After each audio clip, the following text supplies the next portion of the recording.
Cookies voice में आपका स्वागत है। आप सुन रहे हैं गरुड़ पुराण, चौथा अध्याय, नरक प्रदान कराने वाले पाप कर्म। गरुड़ जी ने कहा, हे केशव, किन पापों के कारण पापी मनुष्य यमलोक के महामार्ग में जाते हैं और किन पापों से वैतरणी में गिरते हैं तथा किन पापों के कारण नरक में जाते हैं, वह मुझे बताइए। श्री भगवान बोले, सदा पाप कर्मों में लगे हुए शुभ कर्म से विमुख प्राणी एक नरक से दूसरे नरक में एक दुख के बाद दूसरे दुख को तथा एक व्यय के बाद दूसरे व्यय को प्राप्त होते हैं। धार्मिक जन धर्मराजपुर में 3 दिशाओं में स्थित द्वारों से जाते हैं और पापी पुरुष दक्षिण द्वार के मार्ग से ही वहां जाते हैं। इसी महादुखदायी दक्षिण मार्ग में वैतरणी नदी है। उसमें जो पापी पुरुष जाते हैं उन्हें मैं तुम्हें बताता हूँ।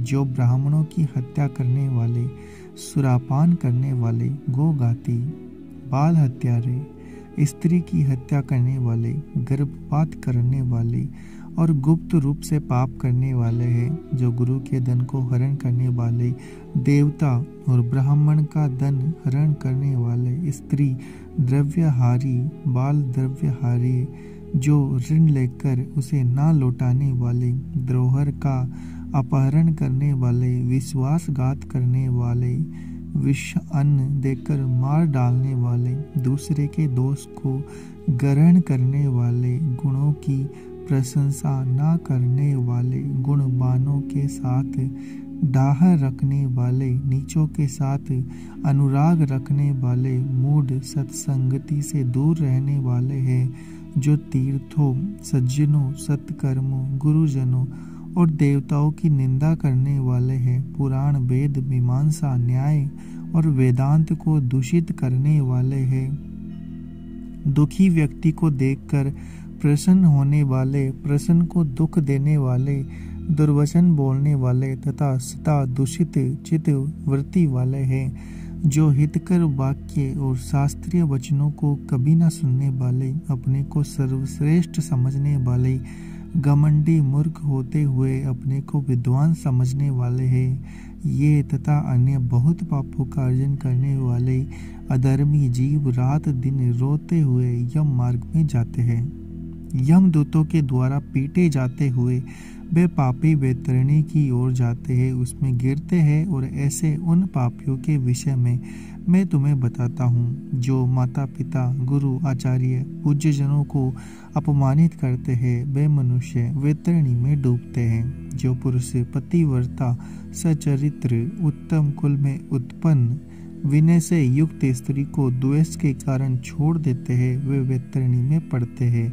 जो हजारों गुणों के होने पर भी सत्पुरुषों में दोष का आरोपण करते हैं और उनकी अवहेलना करते हैं, वे वैतरणी में पड़ते हैं। वचन देख करके जो ब्राह्मण को यथार्थ रूप में दान नहीं देता है और बुला करके जो व्यक्ति नहीं है ऐसा कहता है, वे दोनों सदा वैतरणी में निवास करते हैं। स्वयं दी हुई वस्तु का जो अपहरण कर लेता है, दान देकर पश्चाताप करता है, और जो दूसरे की आजीविका का हरण करता है, दान देने से रोकता है, यज्ञ का विध्वंस करता है, कथा भंग करता है, क्षेत्र की सीमा का हरण कर लेता है, और जो गोचर भूमि को जीतता है, वह वैतरणी में पड़ता है। ब्राह्मण होकर रस विक्रय करने वाला, वृषली का पति, शूद्र स्त्री का ब्राह्मण पति, वेद प्रतिपादित यज्ञ के अतिरिक्त अपने लिए पशुओं की हत्या करने वाला, ब्रह्म कर्म से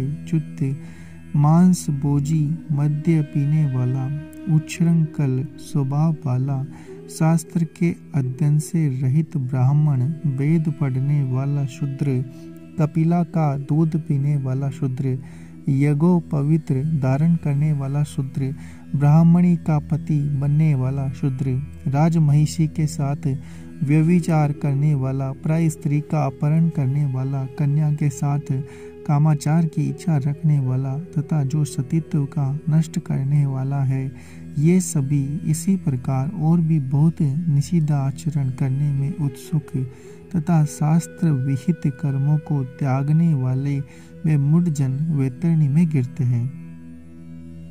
सभी मार्गों को पार करके पापी यम के भवन में पहुंचते हैं तथा पुनः यम की आज्ञा से आकर दूत लोग उन्हें वैतरणी में फेंक देते हैं।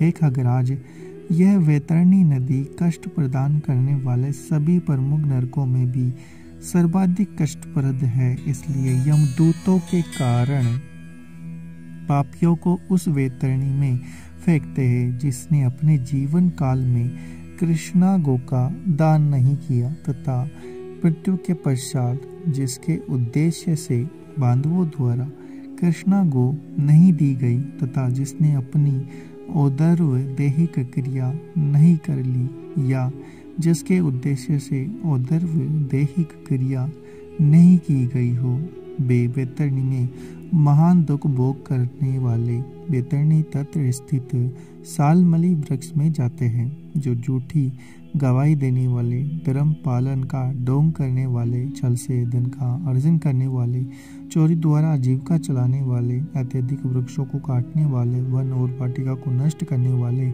व्रत और तीर्थ का परित्याग करने वाले, विधवा के शील को नष्ट करने वाले हैं। जो स्त्री अपने पति को दोष लगाकर पर पुरुष में आसक्त होने वाली है, ये सभी और इस प्रकार के अन्य पापी भी सालमली वृक्ष द्वारा बहुत ताड़ना प्राप्त करते हैं। पीटने से नीचे गिरे हुए उन पापियों को यमदूत नरकों में फेंक देते हैं। उन नरकों में जो पापी गिरते हैं उसके विषय में मैं तुम्हें बताता हूँ। वेद की निंदा करने वाले नास्तिक, मर्यादा का उल्लंघन करने वाले कंजूस, विषयों में डूबे रहने वाले दम्भी तथा कृतज्ञ मनुष्य निश्चय ही नरकों में गिरते हैं। जो कुआं, तालाब, बावली, देवालय तथा सार्वजनिक स्थान को नष्ट करते हैं वे निश्चय ही नरक में जाते हैं। स्त्रियों, छोटे बच्चों, नौकरों और श्रेष्ठ जनों को छोड़कर पितरों और देवताओं की पूजा का परित्याग करके जो भोजन करते हैं वे नरकगामी होते हैं।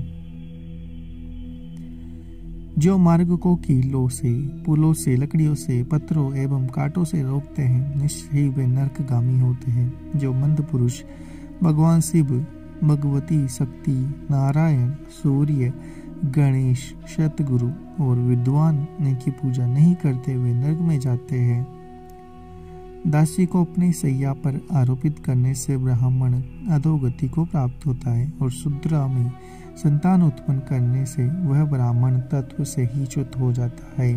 वह ब्राह्मण दाम कभी भी नमस्कार के योग्य नहीं होता। जो मूर्ख ऐसे ब्राह्मण की पूजा करते हैं वे नरकगामी होते हैं। दूसरों के कलह से प्रसन्न होने वाले जो मनुष्य ब्राह्मणों के कलह गो की लड़ाई को नहीं रुकवाते हैं अथवा उसका समर्थन करते हैं, बढ़ावा देते हैं, वे अवश्य ही नरक में जाते हैं। जिसका कोई दूसरा शरण नहीं है, ऐसी पतिपरायणा स्त्री के ऋतुकाल की द्वेषवश उपेक्षा करने वाले निश्चय ही नरकगामी होते हैं। वे कामांध पुरुष रजस्व वाला स्त्री से गमन करते हैं अथवा पर्व के दिनों, अमावस्या, पूर्णिमा में, जल में, दिन में, श्राद्ध के दिन कामों को होकर स्त्री संग करते हैं वे नरकगामी होते हैं। जो अपने शरीर के मल को आग, जल, उपवन, मार्ग अथवा गौशाला में फेंकते हैं वे निश्चित ही नरकगामी होते हैं। जो हथियार बनाने वाले, बाण, धनुष का निर्माण करने वाले, इनका विक्रय करने वाले हैं वे नरकगामी होते हैं। चमड़ा बेचने वाले, वेश्य, केश का विक्रय करने वाली स्त्रियां तथा वेश्य का विक्रय करने वाले वे सभी नरक में जाते हैं। जो अनाथ के ऊपर कृपा नहीं करते, सत्पुरुषों से द्वेष करते हैं और निरपराध दंड देते हैं, जो नरकगामी होते हैं। आशा लगाकर घर पर आए हुए ब्राह्मणों, याचकों को पाक संपन्न रहने पर भी जो भोजन नहीं कराते वे निश्चय ही नरक प्राप्त करने वाले होते हैं। जो सभी प्राणियों में विश्वास नहीं करते और उन पर दया नहीं करते, जो सभी प्राणियों के प्रति कुटिलता का व्यवहार करते हैं, जो निश्चय ही नरकगामी होते हैं। जो अजितेंद्रिय पुरुष नियमों को स्वीकार करके बाद में उन्हें त्याग देते हैं वे नरकगामी होते हैं। जो अध्यात्म विद्या प्रदान करने वाले गुरु को नहीं मानते, जो पुराण वक्ता को नहीं मानते, वे नरक में जाते हैं। जो व्यक्ति मित्र से द्रोह करते हैं, जो व्यक्तियों की आपसी प्रीति का वेदन करते हैं और जो दूसरे की आशा को नष्ट करते हैं, वे निश्चय ही नरक में जाते हैं। विवाह को भंग करने वाला, देव यात्रा में विघ्न करने वाला तथा तीर्थ यात्रियों को लूटने वाला घोर नरक में वास करता है और वहां से उसका पुनरावर्तन नहीं होता। जो महापापी घर, गांव, जंगल में आग लगाता है, यमदूत उसे ले जाकर अग्नि कुंडों में पकाते हैं। इस अग्नि से जले हुए अंग वाला वह पापी जब छाया की याचना करता है तो यमदूत उसे असी पत्र नामक वन में ले जाते हैं, जहां तलवार के समान तीक्ष्ण पत्तों से उसके अंग जब कट जाते हैं तब यमदूत उससे कहते हैं, रे पापी, शीतल छाया में सुख की नींद सो। जब वह प्यास से व्याकुल होकर जल पीने की इच्छा से पानी मांगता है तो दूतों के द्वारा उसे खोलता हुआ तेल पीने के लिए दिया जाता है। पानी पियो और अन्न खाओ, ऐसा उस समय उनके द्वारा कहा जाता है। इस अति उष्ण तेल पीते ही उनकी आंतें जल जाती है और वे गिर पड़ते हैं। किसी प्रकार पुनः उठकर अत्यंत दीन की बातें प्रलाप करते हैं। विवश होकर ऊर्ध्व सांस लेते हुए वे कुछ कहने में भी समर्थ नहीं होते। हे ताक्षर्य, इस प्रकार की पापियों की बहुत सी यातनाएं बताई गई है। विस्तार पूर्वक इन्हें कहने की क्या आवश्यकता, इनके संबंध में सभी शास्त्रों में कहा गया है। इस प्रकार हजारों नर नारी नारकीय यातना को भोगते हुए प्रलय पर्यंत घोर नरकों में पकते रहते हैं। उस पाप का अक्षय फल भोग कर पुनः वही पैदा होते हैं और यम की आज्ञा से पृथ्वी आकर स्थावर आदि योनियों को प्राप्त करते हैं। वृक्ष, गुलम, लता, बलि, गिरी तथा तृण आदि ये स्थावर योनियां कही गई है। ये अत्यंत मोह से आवृत है। कीट, पशु, पक्षी, जलचर और देव, इन योनियों को मिलाकर 84 लाख योनियां कही गई है। इन सभी योनियों में घूमते हुए जीव मनुष्य योनि को प्राप्त करते हैं और मनुष्य योनि भी नरक से आए व्यक्ति चांडाल के घर में जन्म लेते हैं और उसमें भी कुष्ठ आदि पाप चिन्हों से वे बहुत दुखी रहते हैं। किसी को गलित कुष्ठ हो जाता है, कोई जन्म से अंधे होते हैं और कोई महारोग से व्यतीत होते हैं। इस प्रकार पुरुष और स्त्री पाप के चिन्ह दिखाई पड़ते हैं। इस प्रकार गरुड़ पुराण के अंतर्गत सारुद्धार में नरक प्रद पाप चिन्ह रूपिणी नामक चौथा अध्याय पूरा हुआ। उम्मीद है आपको हमारा यह प्रयास पसंद आ रहा होगा।